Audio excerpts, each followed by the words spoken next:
thank you everyone for joining me today. So my name is Eleanor Sparling, I'm from GSK. I'm primarily our GitHub and Domino business owner within our biostatistics department. And today I'm going to be talking to you, sharing our experience, sharing our whole journey in modernizing our data science workflows, particularly looking at some of the lessons learned from our GitHub and Domino implementation journeys. So before we get into the good stuff, just a little bit about me, some background. So my background's originally in physics, and then when I moved into the pharma sector, I also completed a master's in bioinformatics as well. And as I said before, my role primarily over the last few years has really centered around leading our GitHub workflow design, the adoption, the migration, and the whole user experience around it. And then now, more recently, we are having another big change initiative, and that is moving into agile methodologies as well. So transitioning from historic waterfall approaches to Scrum methodology. So this talk today, I'm going to go right back to the beginning, talk to you about what clinical trials are, as I know we've got lots of different industries in the room. Talk to you about our mission, what we're trying to implement at GSK. And then the how. So how we convince users to come along this journey with us, and then how we convince the regulators, people like the FDA, that this is actually a good idea. And then to end with, I want to look a bit into the future, particularly the future of quality control, and this is where some of the AI buzzwords will come into play. And hopefully we'll have some time for questions at the end as well. So let's start from the beginning, clinical trial reporting. And you might have heard some of the talks earlier today that set the scene really, really well for me. Naveed earlier talked about research, and we are more in the development side of things. So really within the clinical trials themselves. As everyone knows from COVID, clinical trials have seen more precedented in their presence in the general knowledge. But essentially, we are testing drugs before they are approved and then released to market. However, what you might not have appreciated from the COVID vaccine was the speed. So the COVID vaccine really did see unprecedented speed when it came from initial drug discovery through its clinical trial testing and then its approval and release to market. Unfortunately, not every drug and vaccine has that similar story. On average, it really does take between 8 to 12 years to go through that whole process. 8 to 12 years. That is a really, really long time to be waiting for a potentially life-saving medicine. So anything that we can do to speed that timeline up is essential to us. Obviously, there's loads of different stages, milestones, processes throughout this journey. So today we're just going to focus on a small section of it, and that's the role that my team does in biostatistics in analysing the data. So essentially transforming that data into knowledge. One of the first things to understand about analysing clinical trial data is that we analyse this on potentially a daily basis. So in your clinical trials, you may get new data sets every month, every week, or potentially every day. And remember, we could be doing this for 8 to 12 years. That's a lot of data, and that's a lot of analysing that we're having to do.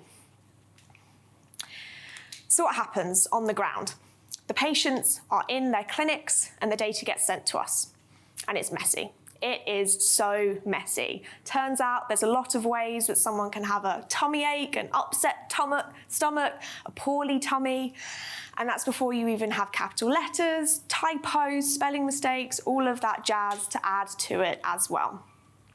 And this is where standardization comes in. So standardization in data as well as analytical methodology is so important. And it's important for us to be able to make that as fast and as efficient as possible.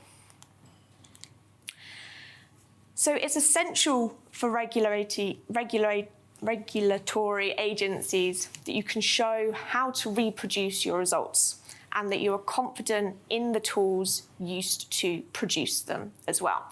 And that's where standardization really maps into our reproducibility and validation. And then to end off our journey from data to knowledge, we've obviously got communicating our results with the medical teams as well. So they're only interested in the summarized visualizations and actually being able to interpret those results.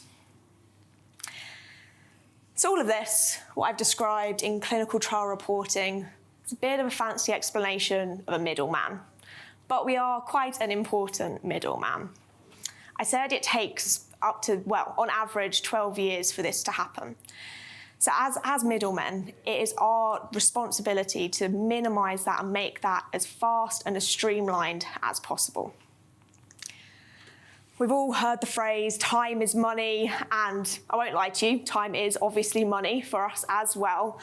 But I know this might sound a bit cheesy, but in the pharma industry, time is also those patients' lives at the end of the day, you know, and we have to put the patient first in everything that we do.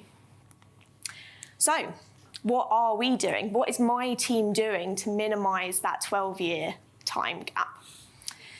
Within our biostatistics department, our goal is to modernize our statistical computing environment. How do we do that? One of the first things we need to think about is the data. Data underpins absolutely everything that we do. And data is surrounding us on new, unprecedented levels that were not even conceivable, 10 years ago. And even now, hearing all of the different talks today, it feels like we're still on the edge of something even bigger, even more massive than before. So really our goal is to be ready. Our goal is to be ready for that future. So it's important for us to be able to embrace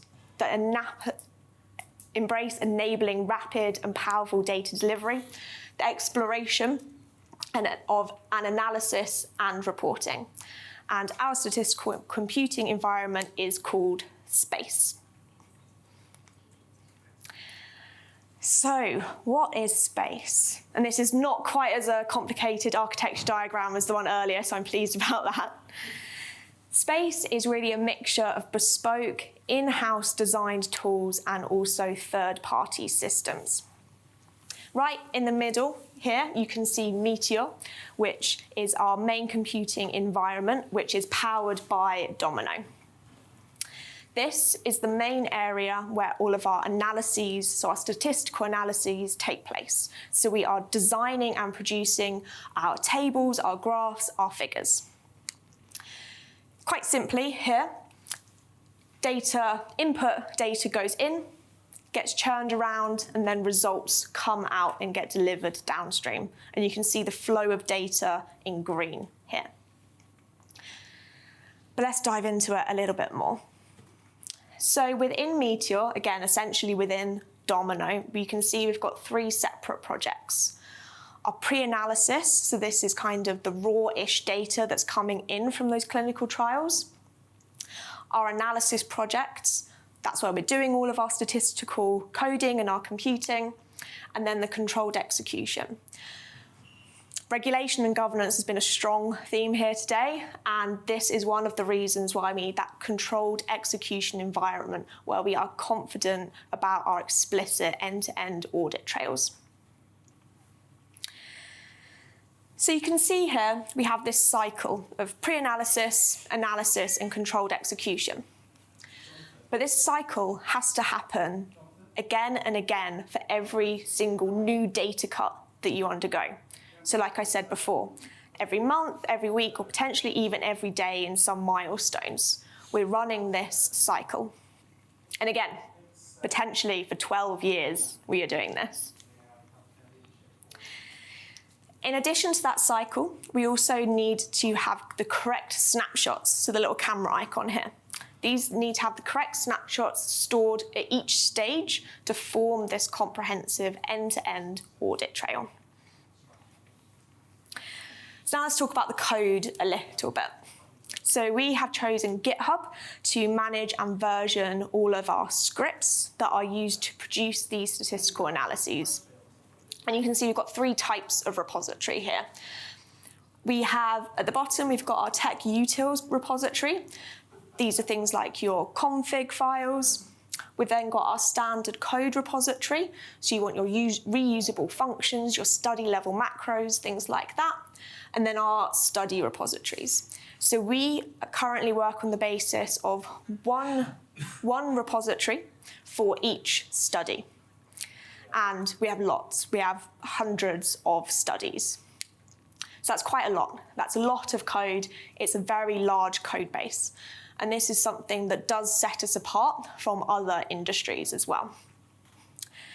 And then our last addition at the bottom here is now Jira as well, as we are transitioning into our Scrum framework. So we are looking to map our Jira backlog and directly connect it to GitHub to give a little bit more of that connected, continuous delivery framework. I won't say we're there yet, but we're working towards it. So let's get to the juicy stuff, the problems. Everyone likes to hear about the problems. So I've talked about the architecture, and I'm hoping this now gives you a better understanding and appreciation of our workflow and how it sets us apart a little bit from traditional DevOps. So one of our first problems, fundamentally, and I'd say this is the one that has its fingers in the most pies here. Statistical programmers are not software developers, fundamentally. We produce data. We get given data, but then actually we analyze it and produce more data at the end. Not the code, which is what a lot of software companies are delivering. Our code that we do use to analyze our scripts, we have hundreds of them. And this comes down to historic legacy ways of analyzing, statistically analyzing data. So at the moment, for every analysis, it's a one-to-one mapping. We have one script that analyzes and produces that one table, that one figure as well. So again, that leads us up into the hundreds of them. And these tables, these figures, have targeted endpoints. You can I like to think of this a little bit like a website. If you're designing a UI for your web page, you would continuously update that one piece of code. You continuously deploy it as well with the new improvements. However, we don't do that. It's almost for us like we are designing a new website for every different person that is ever going to interact with it. We have multiple different endpoints and deliverables. And then lastly, in our journey, this is definitely more of a change management thing. We started off a department of 1,300 users, and they're statisticians, they're programmers, but they are not developers. They had next to zero GitHub knowledge, and also more recently, also no Agile knowledge as well. I'm, of course, exaggerating a little bit at the bottom there, but to be honest with you, it really was not that uncommon to see things like final _ latest _ I promise this really is the latest version now. And that kind of shows you a little bit what we were up against in our change management journey. So now you understand some of the challenges. I can see some smiles. I wonder if you can predict what I'm about to say here. We wanted to adopt GitHub and other traditional DevOps tools. But thinking about having to migrate all of our code, all of our project metadata from legacy systems, having to define new workflows, and then actually train people, training 1,300 people. And of course, it goes without saying that this all had to be done without disrupting normal study timelines that are tight enough anyway. People really were pushed to their limit here. So with that in mind, does using traditional DevOps tools actually make sense for us in the clinical reporting industry? Or are we trying to fit a square peg into a round hole slightly here? It's my personal opinion. probably biased, but is that yes, we can do it. It just needs a little bit of tweaking. There's never going to be a right answer. Maybe that square peg is going to be a little bit battered and bruised by the end of it, but I think we can find something that works for us. So overnight, it really did feel like my job changed into becoming a GitHub influencer, and again, more recently, a Jira influencer. I feel like they always give me the hard change management tasks. So to begin with, on this change management journey, I was running workshops, meeting with senior stakeholders, but then also teams on the ground as well with focus groups to really find out their requirements. Even though I knew a lot of the requirements already, but asking them to assess what they think the requirements are without going into solution mode. It's very difficult. So my team felt quite passionately that adopting GitHub was the right way forward, but we just needed to convince everybody of this as well. So having shared long lists of the value add that GitHub would bring, I found it was actually the most simple, the most fundamental things that resonated and stayed with people the most. And quite simply, this first one is the ability to fail safely and readily. How it really emphasizes and promotes collaboration and code reuse.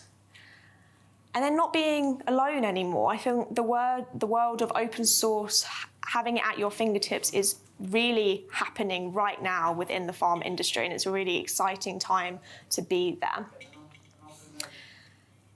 And all of these things may seem really obvious to a developer, but they're actually quite new to statistical programmers.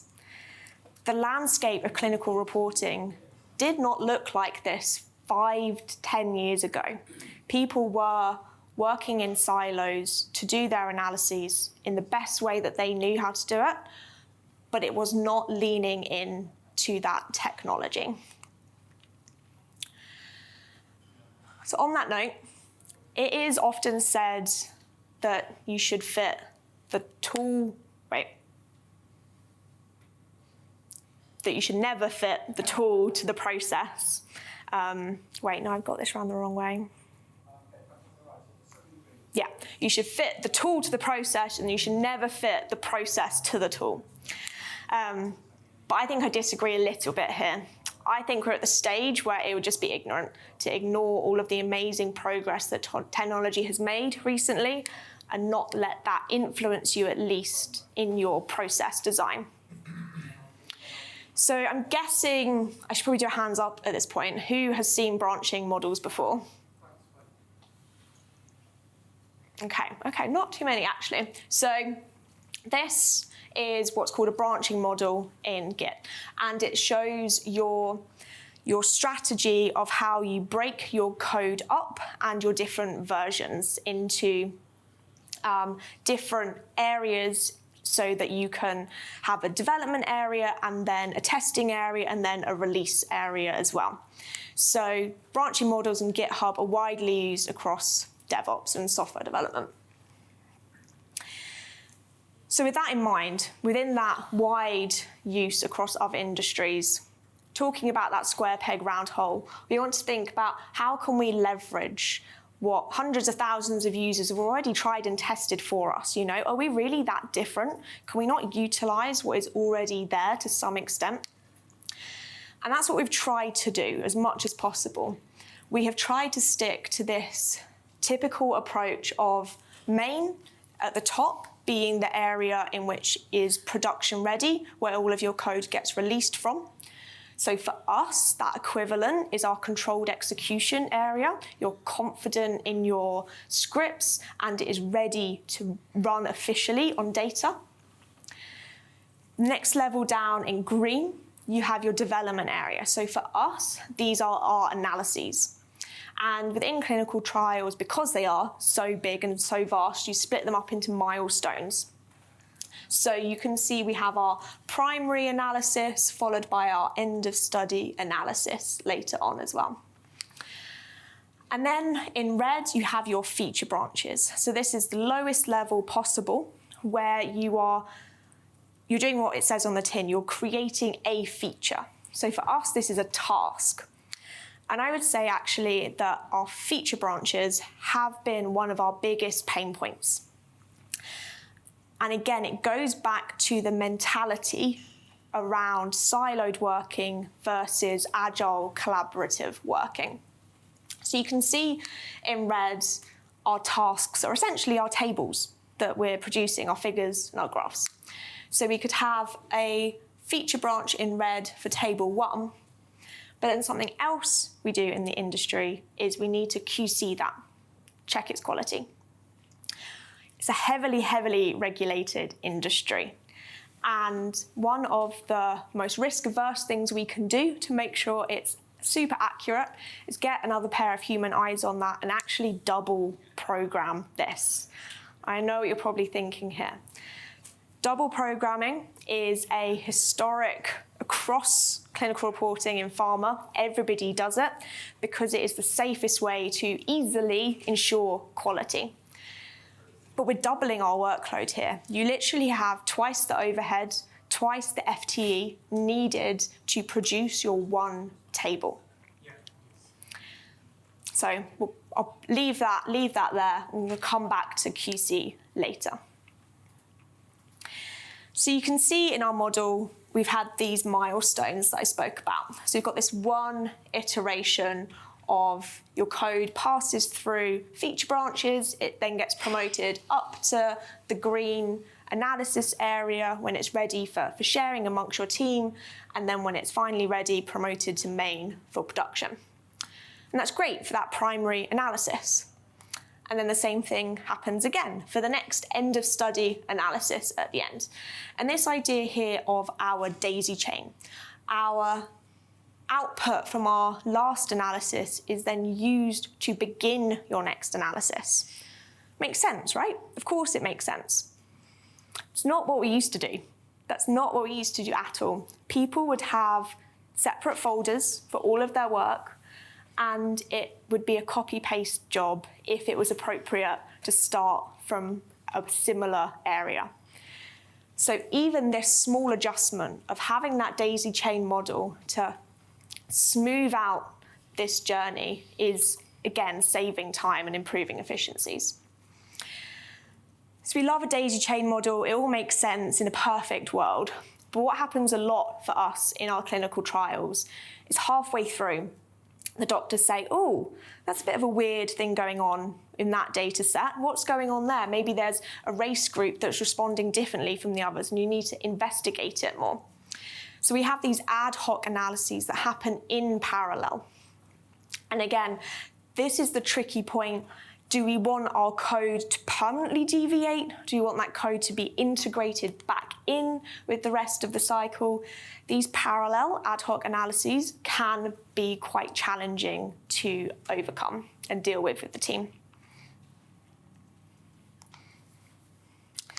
So again, we'll go back to some of our initial struggles in this adoption journey. And I think I've alluded to quite a lot of them along the way already. Large number of feature branches. Historically, our teams have owned their own analyses.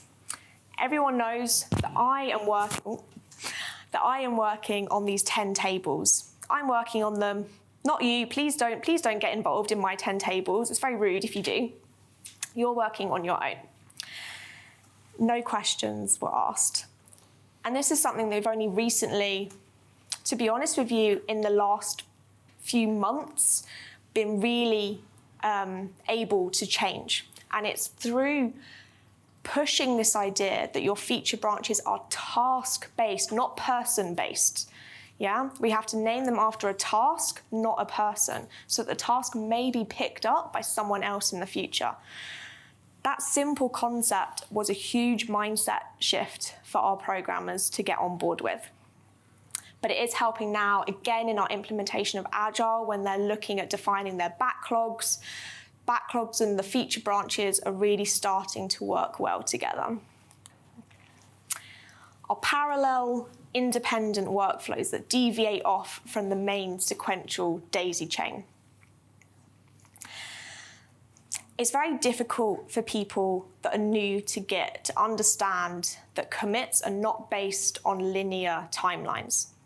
So when you are merging back into the main branch, you have to be very intentional with the reasons why and how you are introducing these changes.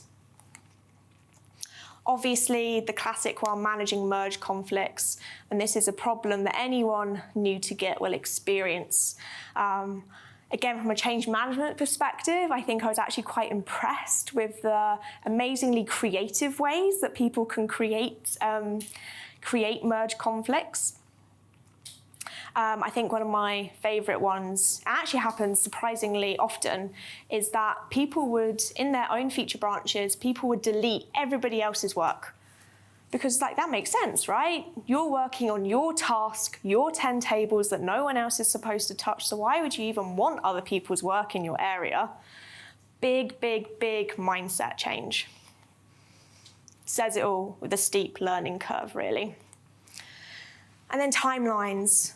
Budget constraints, push for senior management to deliver on your timelines. And as I said, these people are doing their day job with their already tight timelines. They're having to learn, and they're having to learn quickly and deliver quickly as well. So overall, considering all of these initial struggles, the team actually did amazingly well. So where are we now? It's been almost 2 years since we have completed this full migration into GitHub and for all of our clinical trials. And as I said, we've started the transition from waterfall to agile in the last few months as well. We've seen the benefits of traceability leverage, yes. So going back to my previous slide when I said I was a GitHub influencer, people hear it, yeah, but they don't believe it until they can action it for themselves. And it's only now that we're really starting to see those use cases of people being able to leverage all of that version control and traceability that GitHub provides. This idea of sole code ownership, it is slowly being minimized. It is. It's still a challenge, but we're guiding people in that right direction. This is about QC here. So code review is being actively promoted when you do a pull request. You're having to question, do I need to double program this? We have a risk-based approach, but double programming has always been the easy default. But now, again, we're just putting this in the forefront of people's minds. Could I just do a code review for this instead? This is one of my favorites because it's such an easy, quick win, but our historic change logs that people are having to manually write in their headers what they've done. All gone, you can just rely on your commits. Relying on how good people's commit messages are is a little bit skeptical, but again, we're getting there. And really it has put it in the hands of the users. We've seen some amazing power users that love this and are really taking this into their own as well and finding some amazing things to do with GitHub Actions, some of the CI/CD stuff as well, and it's really starting to kick off with user-led initiatives. So, regulatory. At the end of the day, quality is at the heart of what all regulatory agencies want and are checking for when they approve a drug. Does your drug do what it says it does? And can you prove it with the quality and the rigor of your analyses? So for some, and this is for some, because every regulatory agency is different. I think we heard about this earlier as well. For some, this includes the submission of executable code. So we're having to package our code up and share it with them, but not for everyone. When you're looking, I think there was a question earlier actually about, is what the regulatory agencies are asking for, is it actually in that much detail? Or are you and your companies imposing that level of detail onto them because you're just so scared? You've gone through these 12 years of investment, Can you imagine what would happen if it got delayed because you had been a bit haphazard with your quality control at the end? A bit too trusting, maybe that's the right word. But then I'd pose to you, again, it's a change in mindset. Are people that risk averse because we've always done it this way? And again, it's across multiple pharma companies. Multiple pharma companies are in the same position. They say we've always done it this way, we're risk adverse, and we need to implement these quality control methods just in case. I don't know if that helps, to be honest with you. I don't know if that helps us get to be fit for the future in the most efficient way possible. Again, with the intention just to minimize that 12-year journey. And I think the only way we can do this is go back to the basics. What are the core requirements that the regulatory agencies are looking for? And put simply, accuracy, reproducibility, and traceability as well. So how do we provide those things? We've got a few different systems here that potentially could be the answer to help us start to answer those regulatory requirements. We've got Domino. We've got dominant governance features, which I think Amit's actually doing a talk on right now, so thank you for being here and not over there. In this, we really want to see those integrated audit trails. For so long, audit trails have been a secondary extra layer that's been in addition to someone's day-to-day work. We need those to be part of the work and assist in the work rather than being a byproduct. Hence, integrated actually into the workflow. Jira, helping us with our agile and project management and actually connecting our project management to the data, to the code, to get that end-to-end trail. Again, tools like Jira for your project management, senior management, love metrics, obviously. Metrics, but then also resource management as well. You've got your study teams. But how are we distributing our study teams across the work? Are we doing it in the most efficient way? Can we get a little bit more granular detail around how and where that resource is being leveraged? And then AI, obviously, I've tried not to talk about AI too much. It's not my realm at the moment. I know I've come to an AI conference, but what is AI's role in QC? I spoke about the dreaded double programming that we go through. Could AI influence this? We do have multiple experiments at GSK ongoing at the moment with the concept of the AI programmer. So we're not letting go of a double programmer, but maybe that second person could be AI. Or maybe it's the other way around. Maybe AI produces it, and then we check the results afterwards as well. So Copilot here, we've just started looking into Copilot. And again, as we're looking at having multilingual use, historically a lot of it is around SAS, and now we're moving to R and Python as well. I spoke about the fatigue in change between all of our people. Maybe using LLMs can actually help in that learning transition from translating between languages as well. So just to summarize our key learnings. As I said very uneloquently before when I got it around the wrong way, technology should not be limited by process. We need multiple feedback channels. Users need to feel seen and heard to really engage with them on all levels. Building a community, those user-led initiatives so they can really feel the impact and the difference themselves. And then lastly, it is a marathon, not a sprint, even if you might be working in sprints. Okay, and that is everything from me.